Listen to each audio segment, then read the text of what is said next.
Through the Leadership Lens is brought to you by Thompson Autogas. Thompson Autogas is the industry's gold standard turnkey solution for all your autogas needs. From funding to refueling and everything in between, Thompson Autogas is there to support your fleet every step of the way. Hello and welcome to another Through the Leadership Lens, a podcast presented by the Women in Propane Council. We are your hosts. I am Freddie Riddler. And I'm Bridget Kidd. And today we have an exciting guest.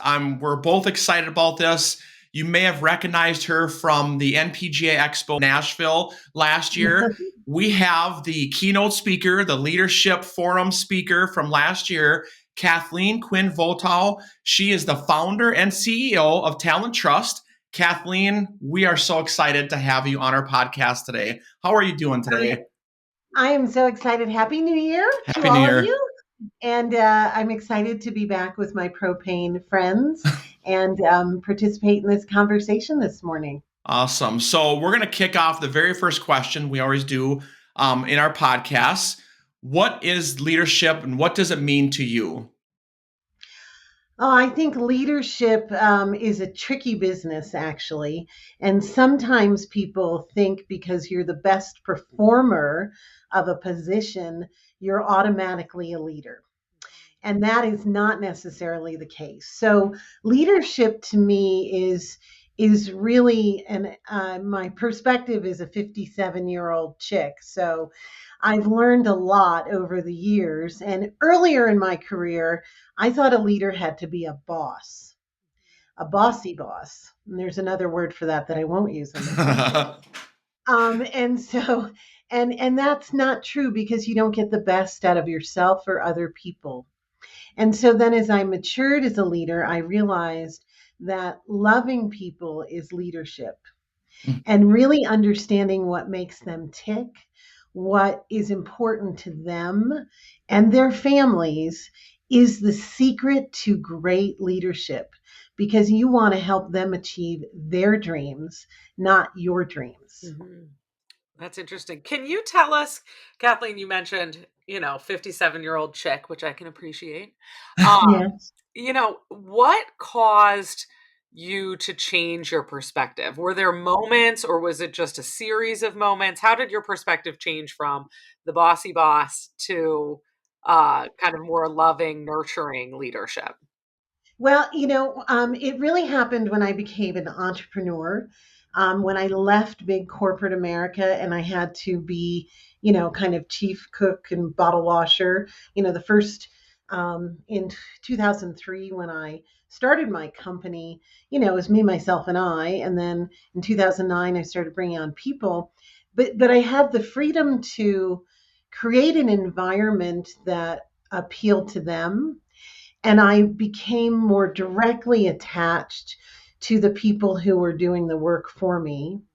And there was less bureaucracy or guidelines or red tape or legalese or blah, blah, blah. Mm-hmm. We could have real conversations about what was important to everyone involved. And I got closer to my people and I let them teach me. So I'll never forget, there's a woman who worked with me. She was my first W-2 hire in 2009. And her name is Eileen Desch, and she's a lovely gal. She works at Korn Ferry.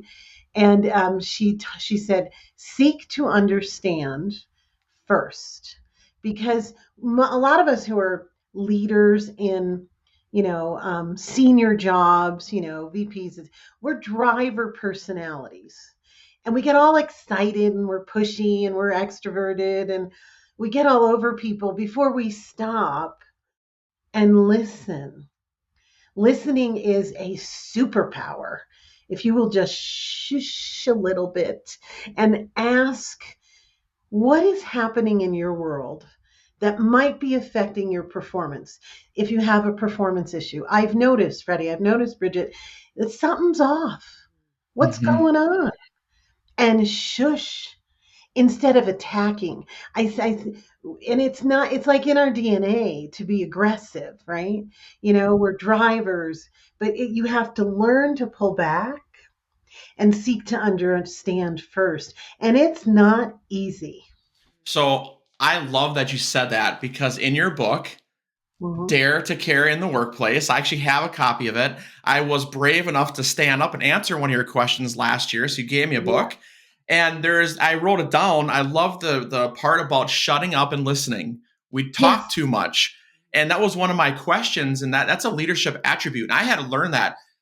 When I heard you talk about that last year and I read the book, I thought, man, I do talk too much. And sometimes the person I'm talking to doesn't get their story out. And that's what it's all about, is hearing that story. Yes. So could you talk a little bit more about other attributes of being a leader? Listening. What else have you seen or learned, or as you went from company to company talking about leadership skills? What other attributes could you share with our listeners and viewers with this podcast? Absolutely. So listening is key. It's also humility.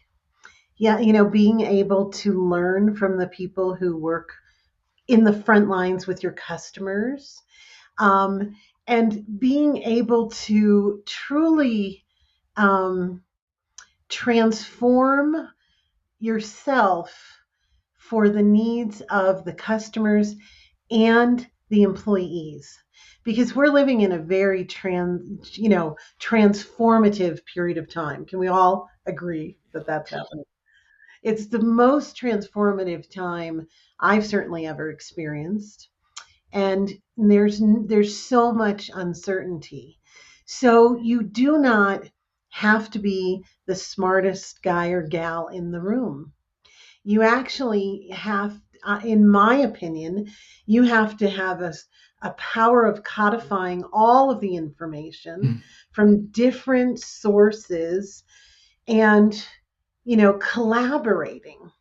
So, listening, humility, collaboration, um, really truly loving your people. And I don't mean like an inappropriate loving on your people, because that would be bad. But I mean, during the pandemic, and it's on my website, it's one of my most cherished gifts from my team during the crazy 2020-21 situation that we were in. I kept every single employee employed, and many of the propane employers here have smaller organizations, they're family run. It was a hard time for all of us. I have a smaller organization, it's harder, but I kept us all together. We duked it out, and then they sent me a love letter, and it's on my website. If you, and feel free to post it with the podcast if you so choose. Mm-hmm. But it was, you always showed up. You always had your lipstick on. You always had a joke. You cried with us. You didn't have all the answers. I think that's a really important thing, because who did? Mm-hmm. And if you fake it, like there's a woman who works with me, Kim Lee. She's been with me for, I don't know, 9, 10 years now. I love her. She is the antithesis to me. She's like, we're yin and yang. She is the super smart sales engineer, very analytical, and I'm like, whoa. And so she said to me, I was asking, what do we do? Are we doing okay? Are we checking in? She said, you know what, Kathleen? I trust you all the time because you're always transparent with us, even in good times and bad. So I'm not worried at all, because I kept checking in. Are you okay? How's everybody? And you've met me. Freddie's met me. Bridget, have I met you in We have person? not. No. Well, Freddie knows I'm touchy, like I think I hugged him and touched him, and we had just met, so I just wanted to check in with everybody. But transparency is also key. The more you can tell people what's happening, the better off it's going to be, because in the absence of information, people make up their own Mhm. stories. And Mm-hmm. they're not fairy tales. Right. They're usually nightmares. Kathleen, one question that I would have for you about that, and with this kind of transformational changing time, and I think one of the challenges we observe both within the industry and within our own organization is the diversity of needs Yes. across your employment spectrum, right? Yes. And I think that's a relatively new phenomenon. I would argue there used to be kind of a set standard of here's what you can expect, here's what we expect, and we all move on. But now you have so many different needs that you want to meet, and you have so many different expectations. How do you look across the kind of breadth and depth of your organization and serve each of those individuals with what they need? Yeah, it is. It has become harder. I'm not gonna sugarcoat it.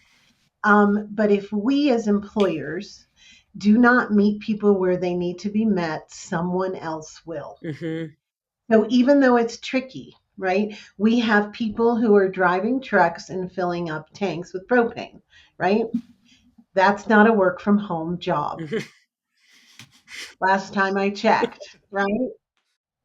Say they got to get in the truck and it's been frigid here where I live in Colorado. It's been negative, Mhm. and they have, and some, people need to be warm and they need to cook their food. And so these are really important people, but you cannot offer them that flexibility Mhm. that other jobs do. So what can you do? You can allow them to have flexibility and do their paperwork maybe from home or from a Starbucks or from anywhere they so choose. Really, flexibility equals freedom of choice. And what does that mean to the person in the job? So ask them what it means. Mhm. And conversely, you have people in the office, right? Mhm. If you are um, demanding people return to the office just because you don't know how to manage them, remotely, knock it off. I Mhm. cannot be more firm on that Mhm. because there are the jobs report that came out for December. There's 8.8 million open jobs in the United States of America, and only about 6.3 job seekers to fulfill them. So the flexibility needs to be met in every single position. And I know it's hard, but slow down and ask your people what flexibility means to them. You could be surprised. Somebody could say, well, I really would like to just have Wednesday to work from home. Mhm. Okay. And it doesn't all have to be the same. Mhm. And I encourage, if you're working with HR people who are like, well, everybody must be treated the same, I'm going to call BS on Mhm. that, HR people, because they don't. People have different jobs, people have different skills, they have different responsibilities. Mhm. Sameness isn't fairness. Knock that stuff off. Mhm. There's a woman I worked with who I love. She's retired now. Her name is Tamara Bray. She's quoted in the book, I think, that you talked about, Freddie. She worked for DCP Midstream, which was just subsequently acquired by a big, ginormous company. And she said, people are complaining about managing people remotely. How is that different than managing people in diverse geographies? Mhm. Mhm. I think people are just making it up because it's different and it's pissing them off. So, relax already. Just meet people where they need to be met. Sameness is not fairness. Ask your people what they want. You may be surprised. It could be a little thing. Could I have 2 more days off a year? Could I work from home when it's cold or when my kids don't have school? Or could I just be an adult and decide where I need to be and get my work done? And if I'm performing, do you care where I do it? Right. Why should you?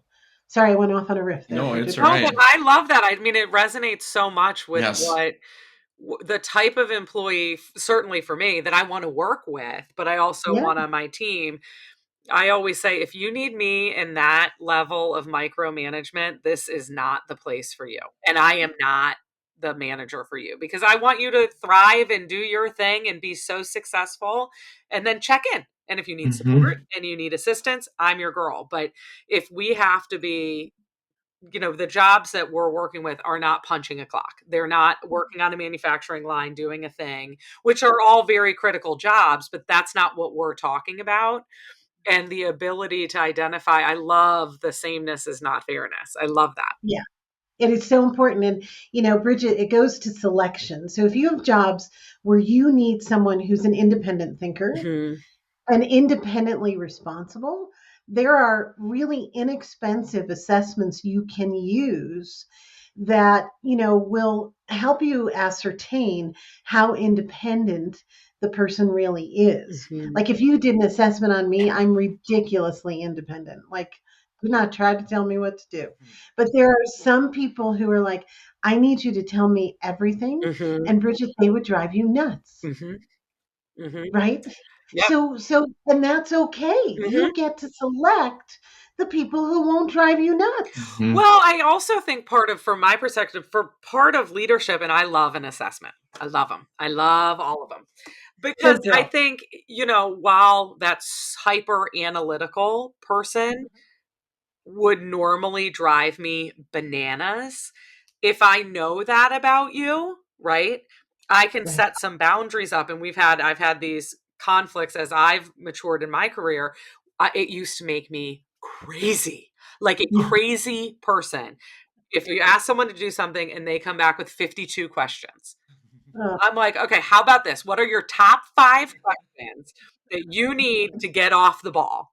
Right. yeah. And then you got to do it. And then come back with what you have. But prior to really understanding that personality type and my own, I make those people as equally as crazy as they make me. Right. But Yeah. now I see value in that. Like, oh, okay, I get it. I get you need this within Yeah. reason. You Yeah. need a few things answered to do your Right. job. And then, okay, Mhm. now I'm good.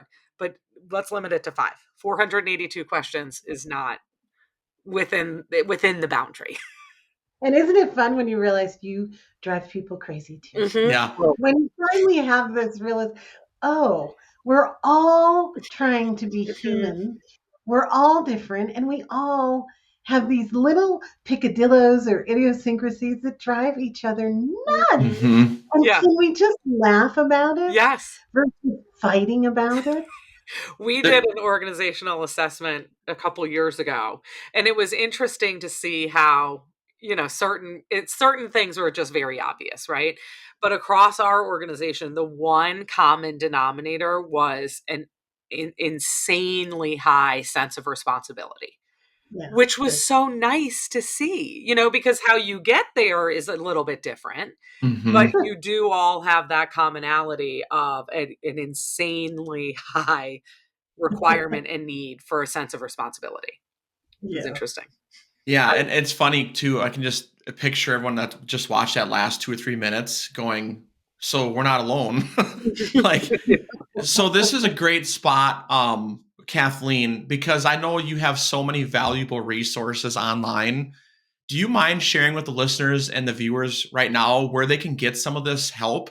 Because I'm sure that the last 19 minutes they're listening to this saying, it sounds like we might need some assessment program. We might need some input Sure. of how we can work better as a team. We need to work on our dynamics of our company. Just a quick insert since you're our guest. Where can they find some of this information? Well, certainly they're welcome to contact me at, I have a website, 2 of them, KathleenQuinnVotaw.com and TalentTrust, 1T in the middle.com. And you can always find me on LinkedIn. I'm happy to answer any questions you have. Perfect. But there's 2 really, from an assessment perspective, there's 2 companies I really like. One is called Preview, Pre, capital VUE, and it's a simple assessment in layman's terms that you can follow and interpret. And they have a suite of assessments. It's really easy and cost effective that will help you with selection and what Bridget was talking about we're insanely responsible. Finding those key attributes that you hold dear in your organization. And if somebody's insanely responsible, they're probably going to do really well here. Mhm. And that's a good thing. And then there's another company called Profiles International, which is a Wiley company. And they have a even bigger suite of services. They're more well known, they're a little more expensive, but they have really good science. Both have great science behind their assessments, and they have really good people who can help you interpret. Certainly we can too, but you can do it on your own. But it's just those are really some great resources. Mhm. And then there are some assessments that are just they go overboard. It Yeah. like takes 5 hours and there's a 15-page report. And I'm talking to people in the propane industry, and you're not going to do that, right? Yeah. So, so keep it simple. The KISS principle. Keep it simple. Don't over engineer these things. Don't be sold by someone who's going to try to sell you something with all these bells and whistles. Do something different. Assess your current team so you can select better people to come on board. So those are some good tools, Freddie. Yeah. Yeah, and if we have a lot of different listeners. We have corporate companies, and we all the way down to very small propane operations. It's great for everyone to do this assessment program, whether you Absolutely. have 5 staff or 500. I agree. And it's easier, Freddie, when you start small. Mm-hmm. The smaller you are, you're in an advantageous situation because you're building the foundation. Yeah. It gets much more cray. And we work with a company like DCP had 20,000 employees. Mhm. Oh, yeah. So you had to take little pockets Yep. and work slowly. But the smaller you are, you build this foundation of trust and commonality, and then they're building blocks. Mhm. So I even think I think it's important for everybody, but I love it when, small and mid-sized businesses hook into, some formula here and start being more predictive in selection, also in managing people, and having those really fierce, honest, kind, open conversations with the people who are serving their customers. Mhm. Yeah, it's just simple to me, but I Right. know people struggle with it. For Mm-hmm. sure. Well, I think that one of the questions that we have that I would be interested in your feedback, because I think there's a lot of risk in leadership, right? And a Mm. lot of risk in having that open and transparent conversation, right? Both for both sides. It's risky for the employee to be that transparent with their manager or boss, whoever it is, and it's risky oftentimes, I think, for the organization to be very transparent. How do you advise people to mitigate that risk a little bit?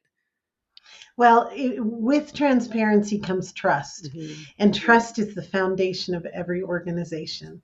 And if you don't have trust, you're not going to be able to build. Mm-hmm. So think of your personal relationships. If people withheld information from you, Mm-hmm.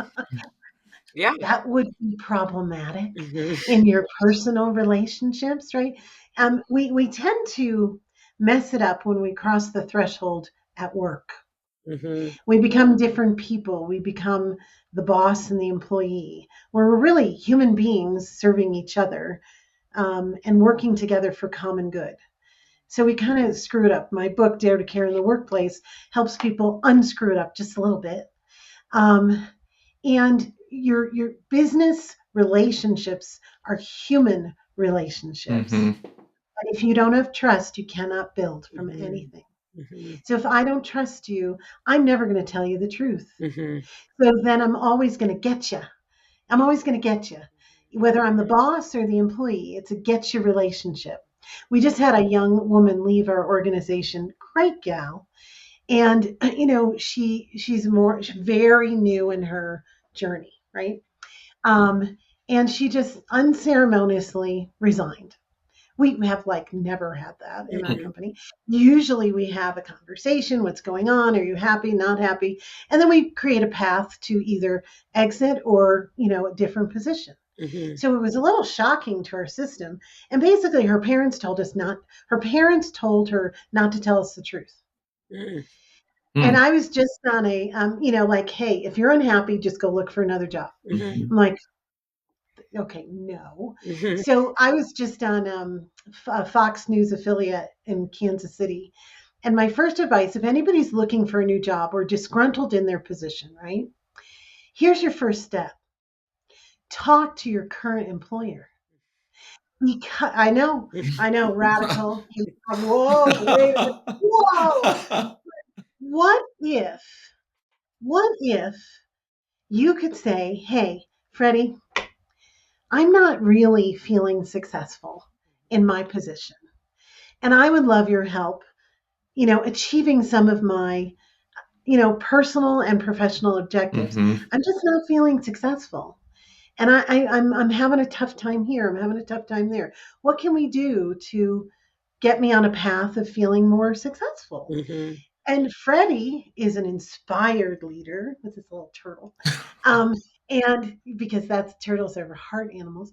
And I swim with them. I'm city with them. So he's a groovy manager, and he makes the time to understand where I'm struggling, where I actually find joy, and he tries to create a path where I can have more joy and more success every day in my job. Wow, my next best great position could be with my current employer. But if I don't have that conversation, I'll never know. Think of how disruptive it is to change jobs. Mhm. hmm Have you guys ever changed a job? Mhm.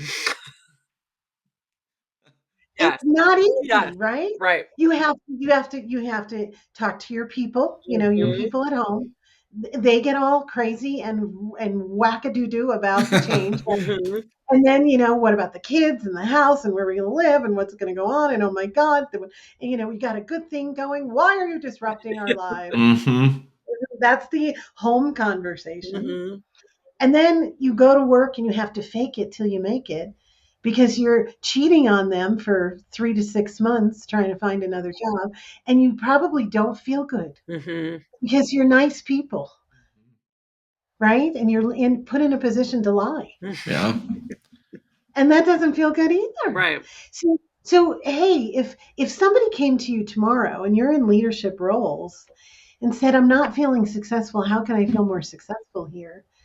Isn't that a nice Mhm. conversation? hmm Sure. So we can't keep, as employees, we can't keep blaming the boss for everything if we don't tell the boss what we need. Mhm. hmm The responsibility on the employee, because I can't give you what you need. Like the young woman who just left, I love her. I wish her the best. But you know what?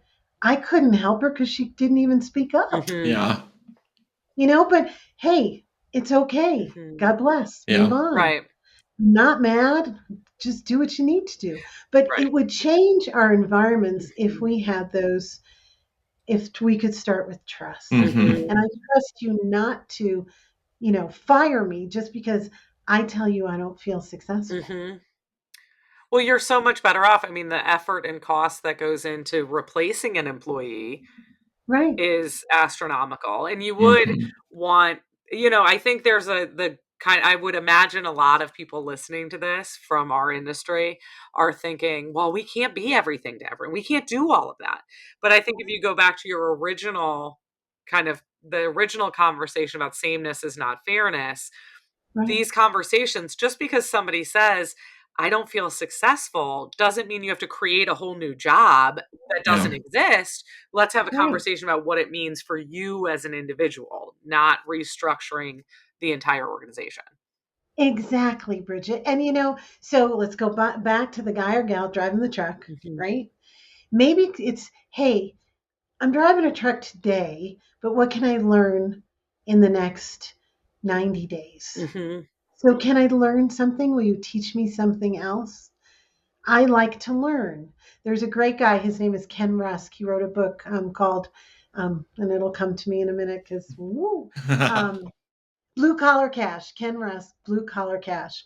And I think everybody in the propane industry should read that book. I'm just going to tell you right now. Mhm. Lovely guy. He's a ditch digger. Basically, he's an excavator. He's your people, hmm and he maintains that if you can teach somebody or help them achieve their life goals and dreams, then you're going to have a great retention in your organization, right? So it requires you as leaders to know your people and what they want.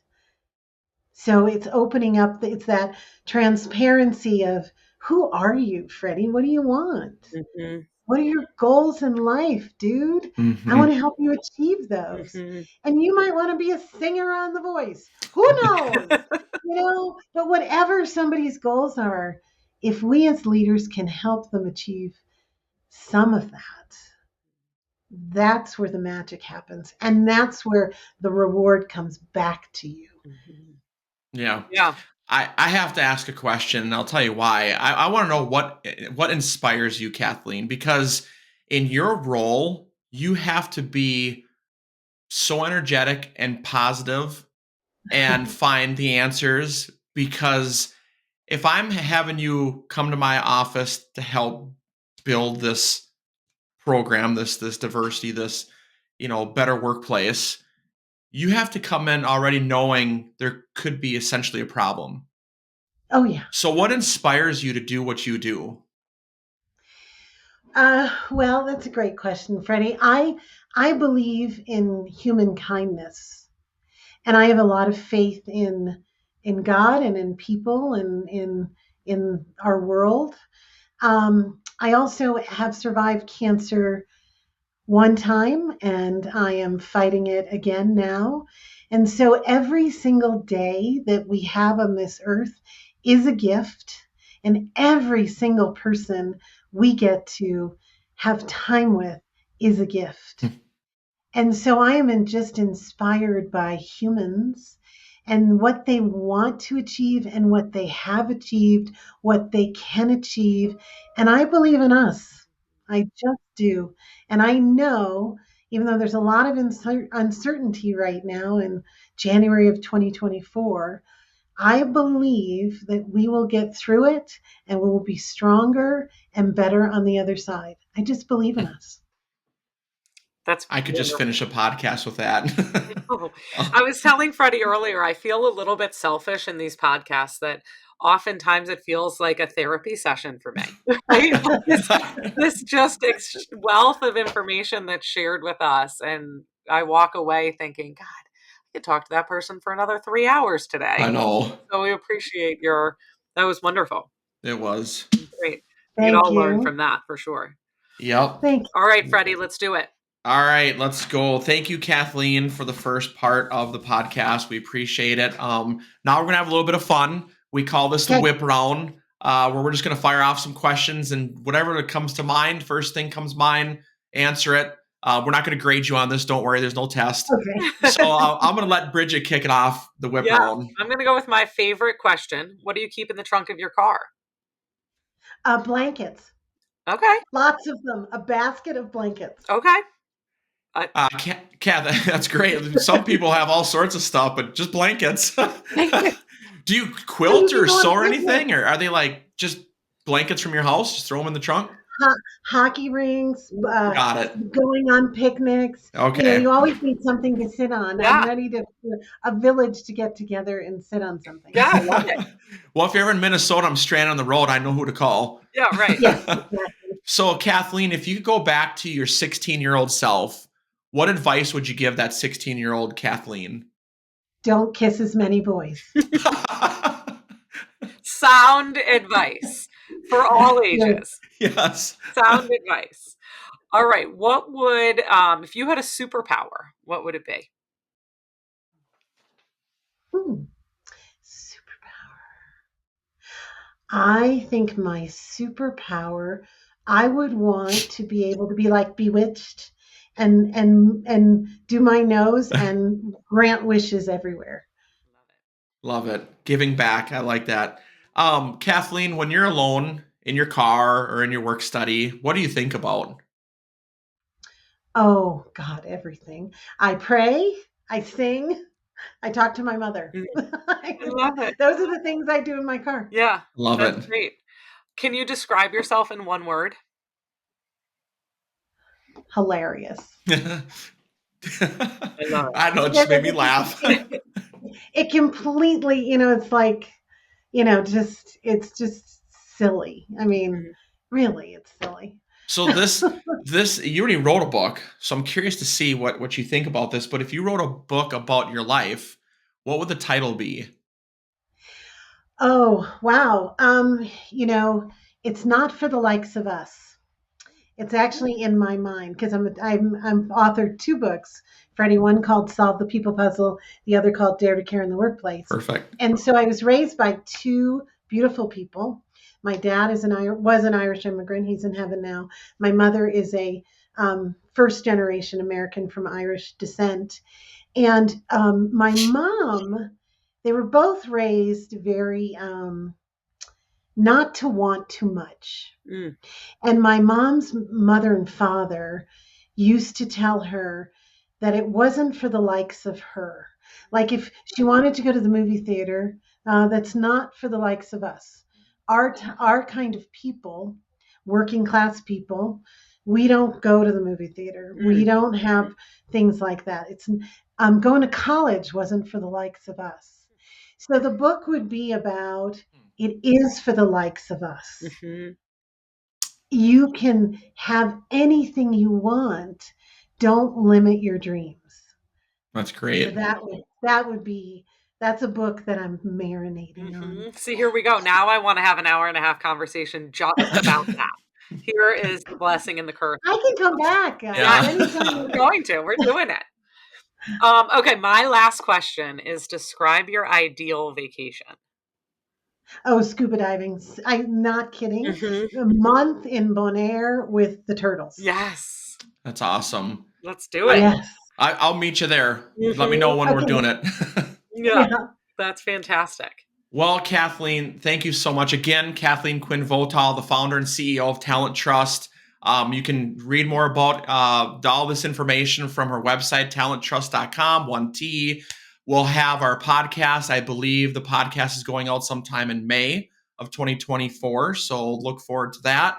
Any questions, reach out to her. She gave you her email address. Kathleen, thank you so much for being on our Women in Propane podcast through the Leadership Lens. I really know people will gain something from this one. It was a really treat to have you on board. It was. This Thank was you, fantastic. Freddie.